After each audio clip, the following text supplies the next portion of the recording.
قرآن مجید کا جب آپ مطالعہ کرتے ہیں تو اس میں حضرت آدم اور ابلیس کا واقعہ آپ کو غالباً 6-7 بار ملتا ہے،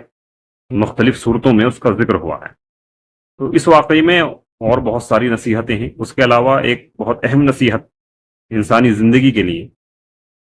وہ یہ ہے کہ اگر ہم اس واقعے کو اس طرح دیکھیں کہ اس میں 2 کیریکٹر بتائے گئے ہیں، ایک کیریکٹر ہے آدم کا اور ایک کیریکٹر ہے ابلیس کا۔ تو آدم کا جو کیریکٹر ہے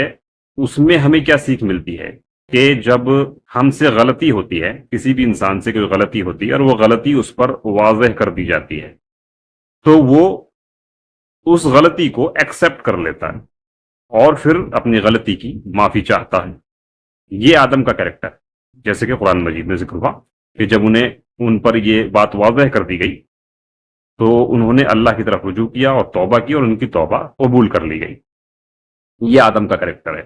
اس کے بالمقابل ابلیس کا ایک کریکٹر ہے، وہ کیا ہے؟ وہ یہ کہ اس سے جب غلطی ہوئی اور اس کی غلطی جب اس پر واضح کی گئی تو وہ غلطی کو ایکسپٹ کرنے کے بجائے اکڑ گیا اور ضد میں آ کر اپنی صفائی پیش کرنے لگا اور کہنے لگا کہ میں آدم کے آگے کیوں جھکتا، وہ تو مٹی کا بنا ہے اور میں آگ سے بنا ہوں، میں اس سے بہتر ہوں۔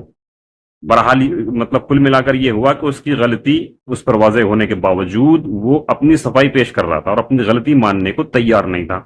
تو اس کے نتیجے میں کیا ہوا کہ اس کو مردود ٹھہرا دیا گیا، اس کو رد کر دیا گیا اور اس پر لعنت ہو گئی تا قیامت۔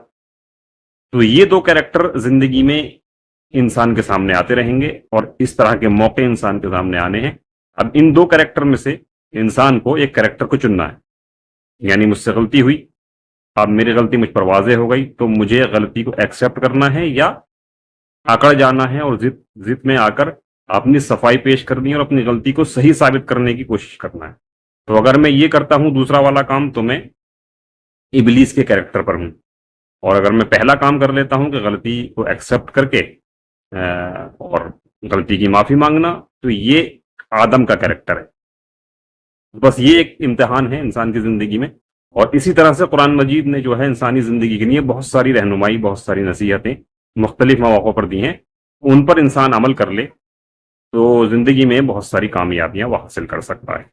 تو بس اب یہ جو معاملہ ہے غلطی ہونے پر ہمیں کیا کرنا ہے، اس میں 2 کریکٹر ہمارے سامنے رہیں گے ہمیشہ، ایک آدم کا اور ابلیس کا۔ اب ہمارے اختیار میں ہے کہ ہم کون سا والا کریکٹر چوز کرتے ہیں، آدم والا یا ابلیس والا۔